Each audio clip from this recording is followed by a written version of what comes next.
Hello and welcome to Big Muddy Mayhem. This is the podcast where we talk about true crime and bad behavior in the Midwest. Each week we will bring two stories from the heartland that might break your heart, but we hope to make you laugh along the way. I'm Tracey and And I'm Janet O'Brien. This is our first episode, so let's jump right on in. Are you excited about doing this? I absolutely am. I cannot wait. I mean, it's our first podcast. It really is, yeah. First episode, first podcast, sitting here in my kitchen. And we both have stories that you said have a little bit of a spooky factor to them this week, since Halloween is just around the corner. Yes, we had to add the spooky element just a bit, because why not? I am excited because, I'm terrible at keeping secrets, and I changed my story at the last minute. No way. Surprise. Anyway, so the story that I've got right now is because Halloween is right around the corner and I wanted to do something a little spooky. This is a tale from my hometown. It is an urban legend that is based a little bit in fact. Ooh. And so I'm going to tell you the legend first and then tell you about the little tiny bit of factual information that we have. This is the urban legend of Mollie's grave. Ooh. Have you ever heard this story before? I have not. Okay, all right. So this is definitely a story from St. Charles County. Really prevalent in the Francis Howell School District, which wasn't mine, but I also grew up kind of around there. And so I'll tell you the legend first. This is the story that high schoolers use kind of to scare each other. This is what you tell the incoming freshmen. Oh, yeah. I probably first heard this sometime in middle school. Awesome. So the legend of Mollie's grave is that there was a woman who had been freed but was a previously enslaved woman named Mollie Crenshaw. Now, stories say that she was either Jamaican or possibly Haitian. Gotcha. But that she somehow ended up here in St. Charles and freed. And she was a practitioner of voodoo. Ooh. And so, she was a practitioner of voodoo, and the people in town kind of, kept their distance from her, but they left her alone for the most part. And on the sly, they would sometimes go to her and ask for help, charms, spells, that sort of a Marie Laveau kind of character in the town, right? Oh, wow. So, everything goes along like that. This is taking place kind of in the late 1800s. Awesome. 1880s, 1890s, something like that. Everything goes along fine until one year there is a very, very bad freeze. It gets cold really early. All of the crops die. A lot of livestock don't make it through winter. It's just a very, very hard time in this rural community of St. Charles, Missouri. Right. So the townspeople, needing someone to blame, of course, turn to this foreigner, Mollie, and, decide that it is all her fault. And so the legend goes that they come and they take her and they hang her, but they fear that she's too powerful to be buried in one piece. So she was either cut in half or drawn and quartered, depending on what version of the story you hear. Wow. And her grave, she's buried in separate places. And then in some versions of the story, it's marked with a gravestone, sometimes with trees. Okay. And so the legend goes, every year, the trees get a little bit closer to one another. They move by maybe 6 inches a year. Just enough. A very, very slow progression. Mm-hmm. And, the expectation is that when Mollie's grave is back together again, that she'll be back to seek her revenge. Oh my gosh. And so the story goes back to around the 1950s. Okay. And there was somebody that said that, or there was one of my sources, and I'll read the sources at the end of the story. One of my sources said that it really kind of peaked around the 1970s, early 1980s, height of the satanic panic, all of that, right? Absolutely. And so, but the story's been told since about the 1950s. There's actually even kind of a sub-myth. What's the sub-myth? The sub-myth is that Mollie said that she was going to, her grave would be cursed, and that anyone that went to where she was buried was also going to be cursed. So back in the day when kids would just go cruising around, and stuff, everybody was trying to find Mollie's grave. Yeah. The sub-myth is that some kids found it one night, and the next morning they were found impaled on the graveyard fence. There are so many stories like this in St. Louis. Like that. There's so many stories like this in St. Louis. So we don't really know where Mollie's grave was actually located because, spoiler alert, Mollie was a real person. Mollie Crenshaw was an actual person that lived here. But not like the story said. Of course not. So her family at some point in time in the 1970s had her grave moved to kind of a private grave site, location of which is unknown. Of course. There were some people that thought that it was originally, before it was moved, out in Quiver River State Park at the... I think it was called the Frenchman's Bluff Trail. So it's this big, tall limestone cliff. It looks like the kind of place you might bury, part of a wicked voodoo. All right, yeah. So the real life Mollie Crenshaw, as it turns out, Mollie Crenshaw did exist. She was a teacher. She lived in St. Charles. There's no evidence of voodoo or anything like that. She was not of any kind of Afro-Caribbean descent. Gotcha. In fact, on her death certificate, it says that she was a white woman. She was descended, which Crenshaw didn't sound like a particularly voodoo name. No, not so much. So she was kind of in a small, private, community, like out in St. Charles. She was a teacher.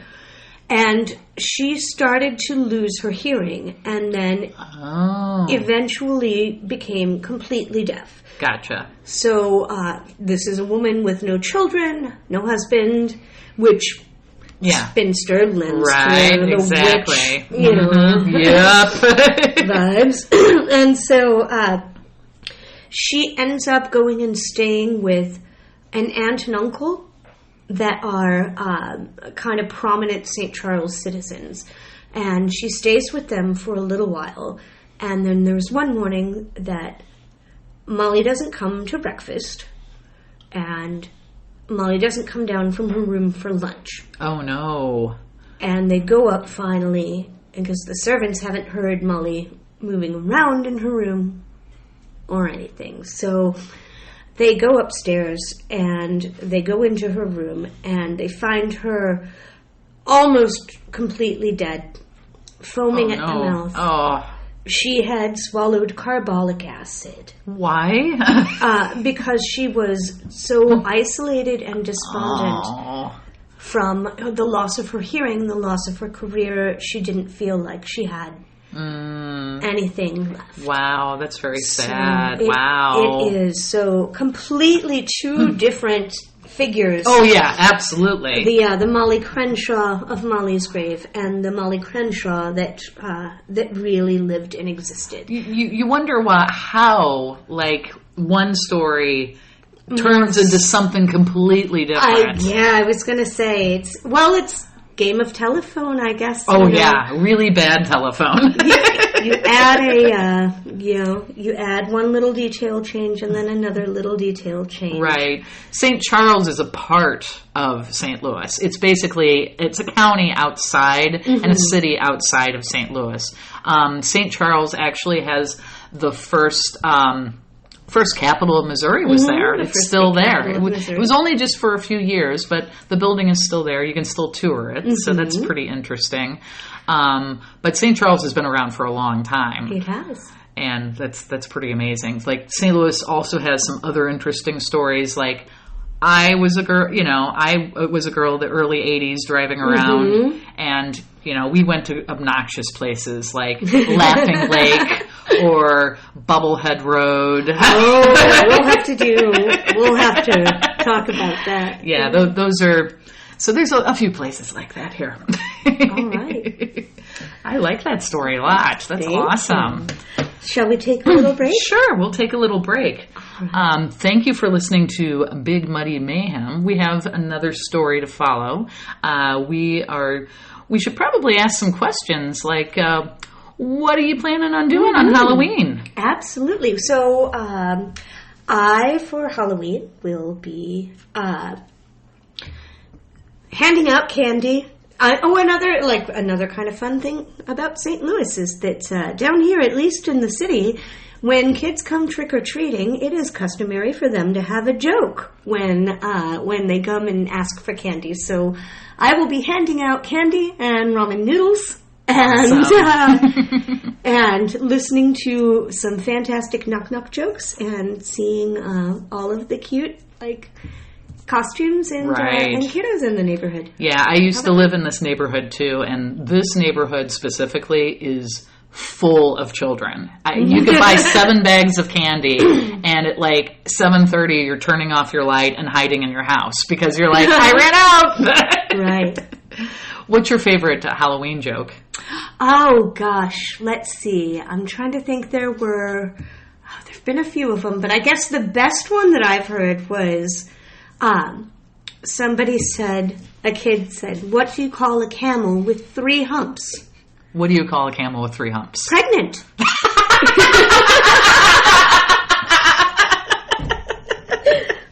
That's awesome. Do you have a favorite Halloween joke? Or? I can't think of any right now. I know there's some obnoxious one. Or a Halloween costume?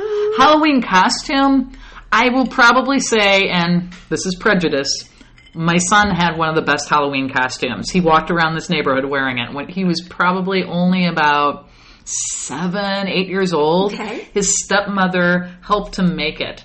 He was a Cylon from the 1970s version of Battlestar Galactica. Oh my! It was all made out of cardboard and plastic, but it was spray painted. It had the moving eye. He could barely see out of it. Oh my gosh! And nobody would know who that, what that character was unless they were much older. Mm-hmm. So, but he went with it. So, nice.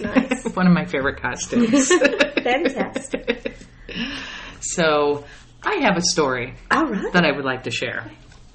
So, I was thinking of stories that I know really well, and this is one of those murder stories that I knew from when I was a kid. Okay. So, I would like to say so a few more times. My mother is from a small town called Parsons, Kansas. Kansas, Missouri. Kansas. She was born there. She lived there till she was 9. She had a sister who lived there, who stayed there. Her father stayed there after her mother passed away. And so I still have family there. We still, every once in a while, drop by and say hi. We talk to them. Anyway, they have this tiny little museum. And it's the Parsons Museum. And they have a display. Okay. And the display is about the Bloody Benders. Have you heard about the Bloody Benders? I have heard the name, but I don't know the details, so I am excited to hear. The Bloody Benders were the first recorded serial killer in the United States. Ooh. And they just happened to be in that part of Kansas, pretty close to where my mother grew up. Oh, wow. Right. So they had this display. They show how, they did it. So I'm going to they show how they did it? Yes. Like a how-to? Oh, yeah. Oh, my. It was very crafty. So in 1862, Abraham Lincoln, he signed the Homestead Act, which meant that we were expanding west. And you would get, for a very small fee, 160 acres of land. Ooh. But you had to develop the land. You had to farm the land. You had to build on the land. Right. And as long as you stayed there for a few years, I think the years was 5, then you didn't have to pay anything. 160 acres, free, for you. 5 years and it's yours. Yes, okay. But, there's nobody out there. Yes, we ended up moving the Osage tribe off of the land. They ended up going to northern Oklahoma. This part of Kansas, it's in Labette County. It is in the southern eastern part of Kansas. So it's this little block right on the edge of Missouri. Okay. And so they started giving away land, and there was this area in Labette where there was five different families in this one area that were all spiritualists. Okay. So just five. just five different families, 160 acres. I mean, that's a lot of acreage. Sure. So they all go to this one area, and this one family were the Benders.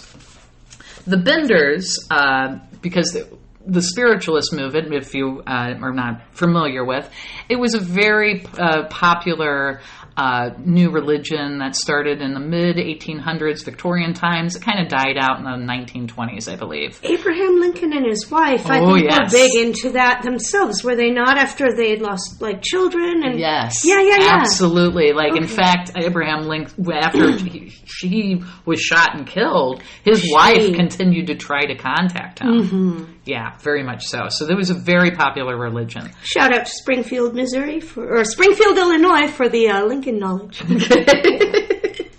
So they end up moving there. They get their 160 acres. It's located adjacent to the Great Osage Trail. Okay. The Osage Trail is basically a trail that was one of the open roads to get you further out west. Mm-hmm.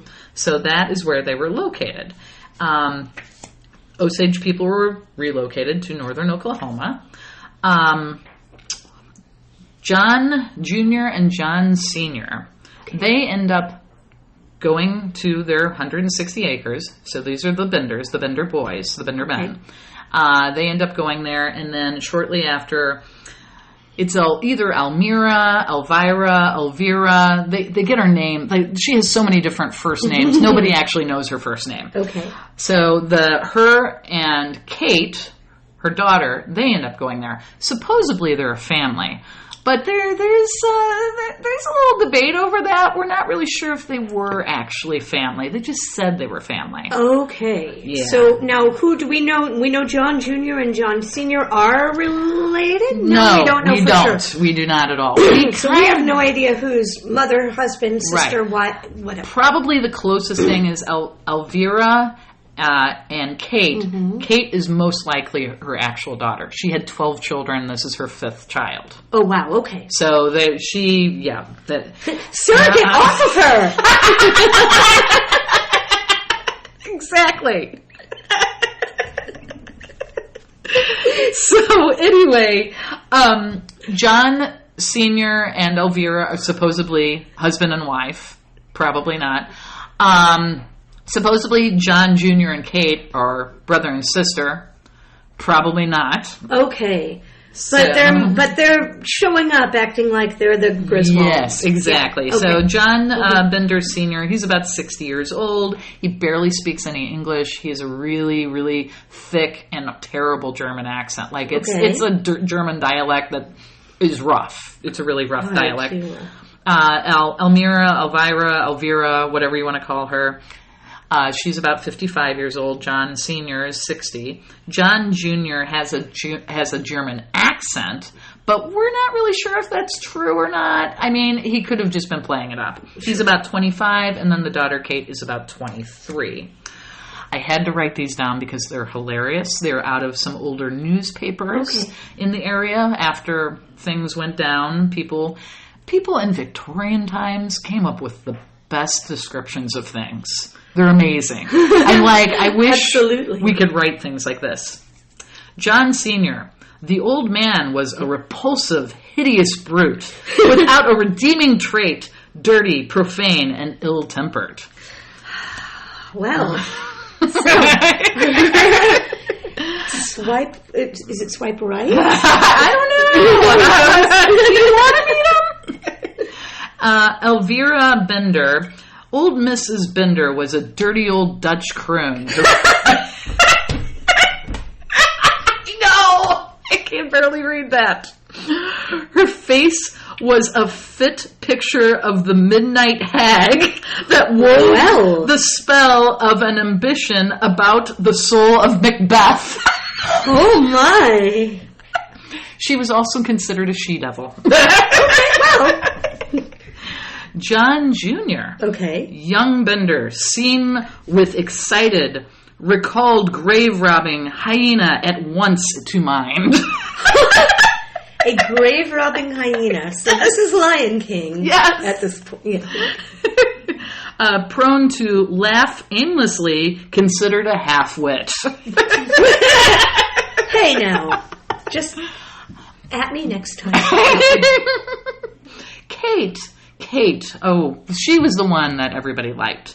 Kate was she considered herself a medium, a psychic. Okay. She also considered herself a healer. She also was a hippie. She believed in free love. That included her brother. Oh, dear. Brother John? Yes. Okay. She maintained carnal relations with her brother and considered it her right. And she also distributed flyers for her practice. Well, yes. Which one? I don't know. So clearly, considering where they were living, she was probably pretty popular. I would imagine, yeah. Right, exactly. So anyway, they end up getting this land. They move in. They build, basically, it's a one-bedroom building. Okay. They did end up putting a... what is it called underneath it? Cellar? Yeah, they put a cellar Basement? in. Yes. And then the building itself was cut in half with a wagon cover. So they hung a wagon cover. Okay. So, so that way you can separate it into two. So like a big tent with a room divider in the middle. Correct. Okay. So it was a wooden cabin, but it had the divider with the wagon cover. And they would, they basically, they said they sold groceries. They would feed you dinner, and it was a place to spend the night because, again, it was along the Osage Trail. So people have to have a stopover and a place to eat. Exactly. Right, Correct. Right. Okay. So they move in. People they did not like Elvira because she was just apparently not a nice lady. And a hag. Absolutely. Kate and John Jr., they would attend Sunday school. So they got to kind of know the people. Mm-hmm. Then things started to happen. After they moved there, the two women ended up putting in an apple orchard in the backyard. So they had many, and they also put in a garden. And one day, somebody is traveling through, and there's this creek that's nearby. Because the building was in between two creeks. And they found somebody in the creek dead. He had the right head side of his head was smashed in, hit. Oh. Like somebody had clearly hit his head with a big hammer or something. Oh my. And his throat was split from ear to ear. Okay. So they're okay. And so the neighboring communities are thinking, well, maybe it's the Indians who still live here, the Osage or something else. He didn't slip. No, he did not slip. And then not too long later, they find two more people. And they're just out in the prairie. Same injuries. Head smashed in, throat slit from ear to ear. So we have an MO. Yeah, so we have a problem. Mm-hmm. So there is a list of people who just start disappearing. It's pretty interesting here. I will get to it in a second. Oh, hold on. I'm getting there. So it's very interesting. So yeah, the name of the creek was Drum Creek, and then they find the two more dead. Found in the prairie, mm-hmm. and this is in February of 1872. Oh yes, I forgot to give the year, but I got close. 1873. More reports of people just missing. They just happen to go by, and then they don't end up in their destination. Winter of 72. George Newton Longcore with his infant daughter Anne Marie. Now there's a little bit of different information about Marie Anne. She could have been a couple of months old. She could have been a toddler. Some say she was like 4 or 5. We're not really sure. We just know she was a kid. Right, exactly. Okay. So they are traveling along, and they are going to another state, and they never make their destination. He had ended up purchasing a horse, basically a carriage from a neighbor before he left to do this trip. Well, his neighbor was a doctor, and the doctor finds out that the carriage that he had given them is just found with no people. Oh. So he's like, maybe I should go find them. So the doctor tries to find them, and then he disappears. I was going to say, doesn't come back. So it's not looking so good. They basically, they end up getting foiled because they kill the wrong person. Okay. So the doctor is gone. And then there is the York brothers. He is basically Ed York and Colonel Alexander. Oh my goodness. Colonel Alexander. Yeah. Colonel Alexander is a Civil War veteran, a lawyer, and also happens to be a Kansas senator. Okay, so somebody's going to notice. Yes. Right. These aren't just homesteaders going west anymore. No. These are people that, folks are going to notice when you don't show up to work. Right. And so they went to basically go find the doctor. Oh, no. This is the old lady that swallowed a fly. Exactly. Right? She swallowed the spider to catch the fly. They swallowed the doctor to catch the senator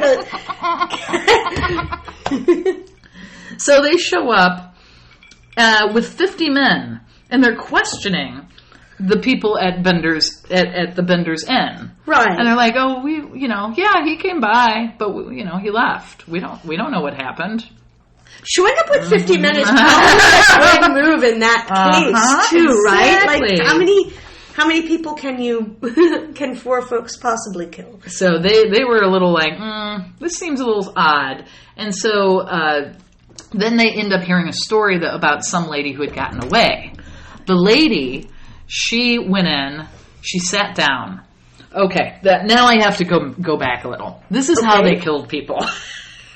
They would show up at the end. The rock and the knife? Yeah. Okay. So they would show up at the end, and they would have a table, and the head of the table, the back of your chair was basically against that wagon cover, which is like a curtain. Oh! And one of the Bender men would be behind the curtain with some kind of hammer. And they would have him sit like they're going to feed him food, and someone would come around, hit him in the head, and then supposedly one of the women, it's not completely confirmed, would take one of the knives and cut their throat. So this is Sweeney Todd from Wish. Yes.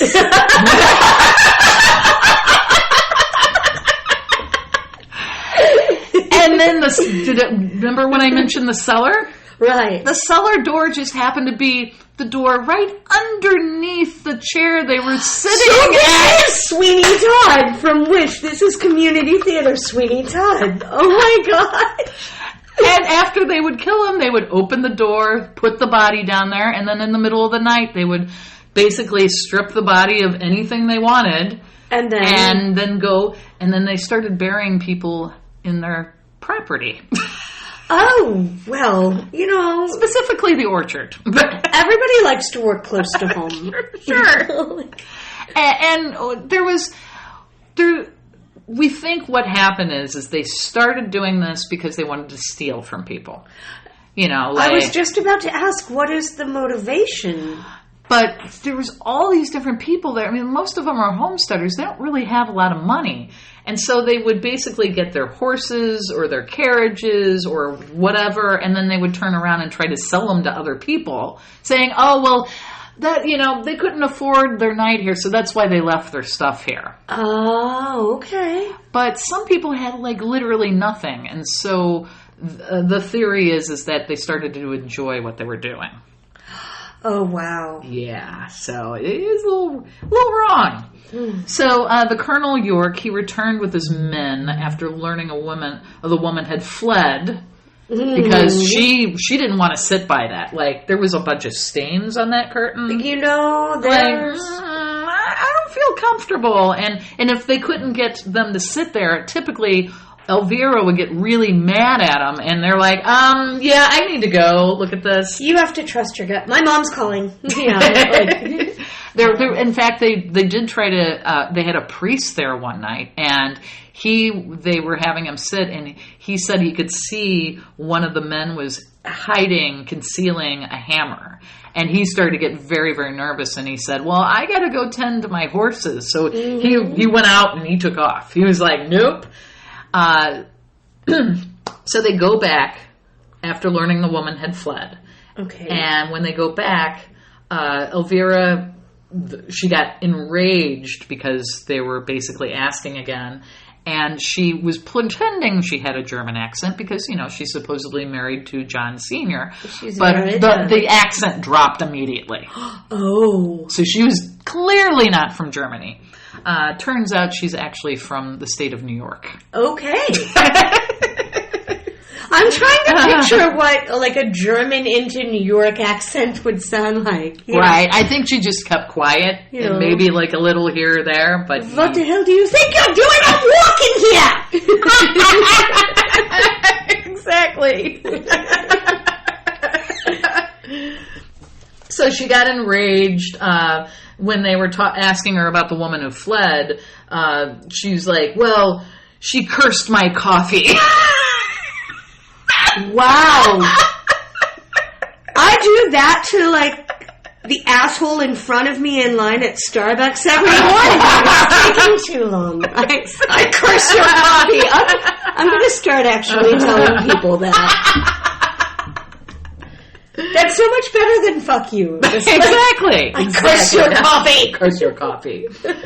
Oh my gosh. So she ordered them to leave.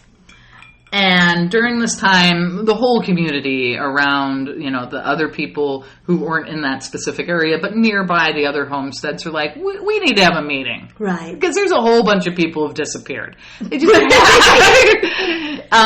so they have a meeting. There's 75 locals. They go to Harmony Grove Schoolhouse. And in attendance is Colonel York, of course. Mm-hmm. And then John Jr. and John Sr. are also in attendance. Oh. So they're there. They know what's going on. They're hearing we're probably screwed. Mm-hmm. So for some reason, nobody watches the house.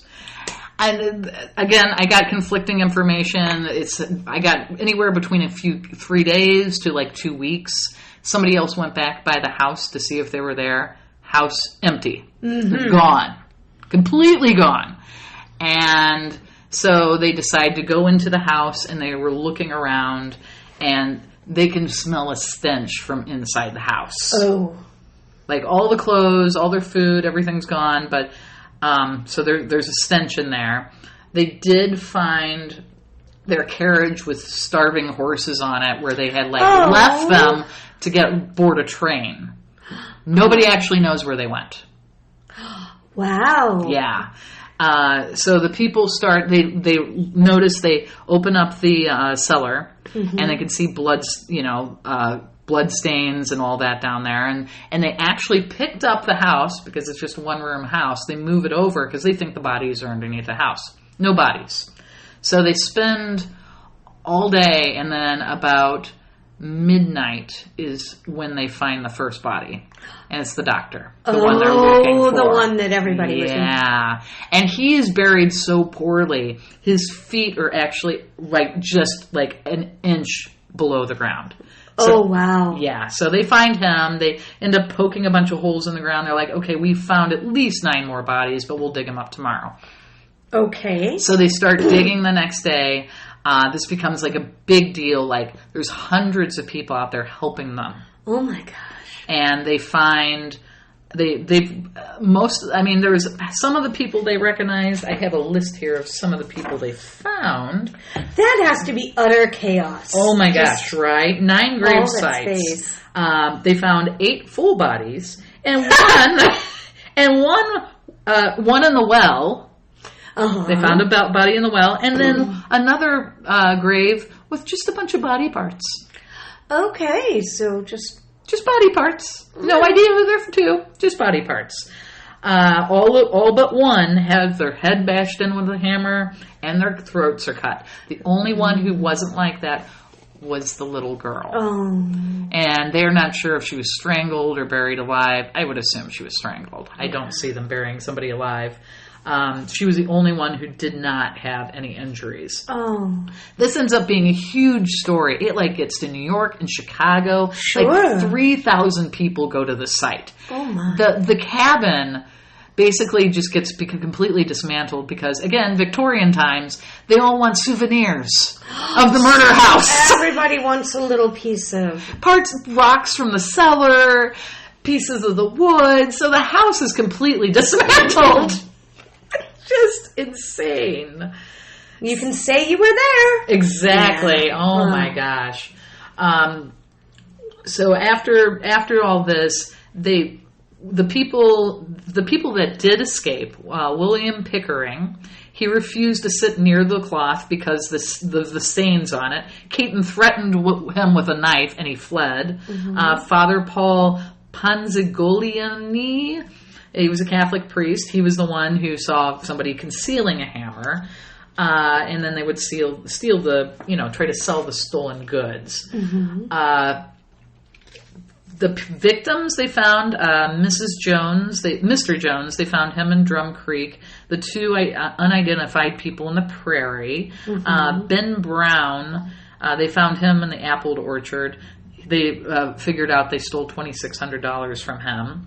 Holy, what was he doing in an apple orchard with $2,600? No, that's when they buried him. Oh, okay. Yeah. W.F. McCarty, he only had $38, but they also got his wagon. He was, and his team of horses. He was also found in the apple orchard. John Boyle, he only had $10. Oh. And they found him in the well. George Newton Longcore and the 18-month-old daughter Mary Ann, and then George and wife Mary. Oh yeah, this is so crazy. What's that? Apparently, in the census, George and his daughter, George and his wife, they used to be neighbors with the Ingalls family. Oh no! But for the grace of God, go Ma and Pa? Yes! Wow. Now, the Ingalls only lived there from 69 to 70. 1869 to 1870. So they were already not in Kansas by the time all this happened. But they were neighbors with them. Wow. So one of the people that, two people who died were actually neighbors with the Ingalls, which just is crazy. And then Henry York, who was looking for him, who was also murdered. That's basically how they caught. They killed the wrong dude. That was the doctor. John Greery, he was also found in the apple orchard. Abigail Roberts was found in the apple orchard. Various bottle parts and 3 other victims. They found 4 more males in Drum Creek, and then Dr. William York, which is their undoing. Right. He's the one they also found. That's the last one they found in the apple orchard. So what is that total? 20 people 20 they think. They believe 20 people were killed by them. That they know about. Yes, that they absolutely know about. And, with those folks traveling westward and all of that, there might have been much like H.H. Holmes at the World's Fair, Exactly. There's so many folks that, we just never heard from them again, and no one even noticed they were missing. Exactly. I mean, this is in the back in the day when that was very normal, and they fled. And there's so many different stories about where these people could have ended up, but they were never officially caught. So I guess, it makes you wonder: did they just turn over a new leaf and quit killing people once they had to flee, or Or could there be other murders out there? Yeah, I know. There's some stories where they went down to a part of Texas where there was a bunch of criminals who lived down there, and that's, that was kind of their safe place. There's other stories. There's a lady who just wrote a book recently about this, and she did some more digging, and she feels like that they ended up somewhere in Colorado. Okay. There's other stories where two of them went down to Texas. The two men went down to Texas, and the two women ended up going to St. Louis. We don't know. Wow. They really, really do not know where these people. There's so many different stories. When this all happened back in 1967, there was actually a Bender Museum in Cherryvale, Kansas. Oh, wow. They were open until 78. They were going to try to reopen it, but Cherryvale's like, we don't really want to be known for this. Right. So the parts that were a part of that museum, they put in the actual Cherryvale Museum. Okay. So there's things in there. They have 3 hammers that are supposedly the hammers they used. Yes. Wow. They did find a Bible that had some names and dates on it. And then apparently one of the senator guy, he ended up finding the knife that cut the throat, and it was hidden in a clock in the house. And this knife, you can see it, but you have to request to see it. Okay. It is located in the Kansas City Museum. Oh, wow. Okay. Yes, so you can actually see it, and it actually still has stains on it. Time's up. Oh, my. But, there was a lot of information that came out of the St. Joseph Weekly Gazette about the Bender family, and that was written in 1888. There's another book that I really would love to get called Candle of the Wicked. It was in 1960, Manly Wade Wellman. He also made a book about this information. It's just a very interesting story, and I was always... They had a little... So, again, I'll go back to Parsons, Kansas. In the Parsons, Kansas Museum, they have a little area set up where they have a mannequin... They have a wagon cover behind them, and you can see another mannequin looking like they're hiding behind it. I love a cheesy small town museum with a mannequin display. Yes. I love it. The Jesse James Wax Museum. Exactly, where they're slowly melting. Yes, absolutely. But, so that's the story. It's an unsolved story. I mean, we know they did it, but they fled, and that's it. How far away is this museum in Kansas? It's about 6 hours away from here, from St. Louis. I think that if we can find a weekend away, we might have found our first Big Muddy road trip. Exactly. Big Muddy Mayhem road trip. I did actually stop, and... I just came back from out of town to go see the eclipse, and we decided to go through Parsons, Kansas, because my mom wanted to drive through there, and I haven't been there in a while. We didn't stop to see anyone, but we drove through, and I looked it up, and where the property is located at Highway 400 and another highway that I'm blanking on right now, they have a big historical marker talking about the Bloody Benders. Wow. And I totally took a picture of it. Fantastic. That is fantastic. Well, Janet, thank you. That was an amazing story, and another good one kind of for this spooky first recording. Yes. Right around Halloween. Yeah, I love that story. I've known it for a long, long time. I had to go with it first. Absolutely. Well, do we want to take a little pause? Yeah, I think we'll take a little pause. Come back with what's nice here? Exactly. We'll take a little pause. We'll be right back. Okay, we are back. Thank you. Yes, we are back. So one thing that we do want to do with this podcast is, while we talk about some of the horrible things that have happened in some of these places, we also kind of want to be Midwest nice. Yes. And talk about the nice things that are sometimes that are there to be seen. within these spaces. So we're going to finish up with a little section we like to call What's Nice Here? Exactly. And so I'm going to start with St. Charles. And when I'm talking about what's nice in St. Charles, I'm going to talk about semen. What kind of semen? Pretty good. Semen was a dog. Semen was a very famous dog. He was a Newfoundland puppy that Meriwether Lewis bought right before they set out on the Lewis and Clark expedition. Wow. Awesome. If you go down to the riverfront of St. Charles, you can see statues of semen all over. And I know I'm 12. But so semen was bought by Captain Meriwether Lewis. He paid about $20 back then. Wow, that's expensive. In 1803, so a lot of money for this dog. But the dog came along on the Lewis and Clark expedition, and so they were gone for 3 years. Wow! Yes, 3 exactly. full years. Oh my gosh. One, like Washington, Jefferson had given up on them.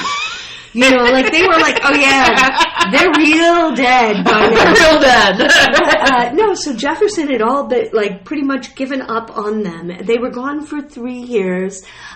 Almost every expedition member made it back alive. Only one person died. Only one person died, and it was of appendicitis. Exactly. And then the only other like injury, they had guns, but apparently there was just one guy that got shot in the rump while he was cleaning his rifle. Or like cleaning a gun or something like that. Or someone else was cleaning. Anyway, so yeah, no deaths by violence and only one death due to appendicitis. But everyone made it back from the Lewis and Clark expedition otherwise, along with seamen. Wow. Who had been on the boat with him for 3 years. Holy cow. And so he was in Newfoundland, so he was a big dog. They think he was about 150 pounds. Holy crap. And a good swimmer and able to withstand cold water because of their nice, big, thick coats.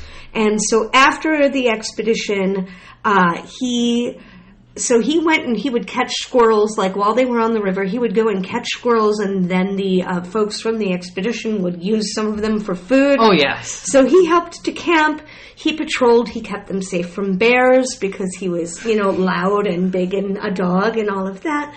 And he was, he was just as important a member of the Lewis and Clark expedition as many of the others.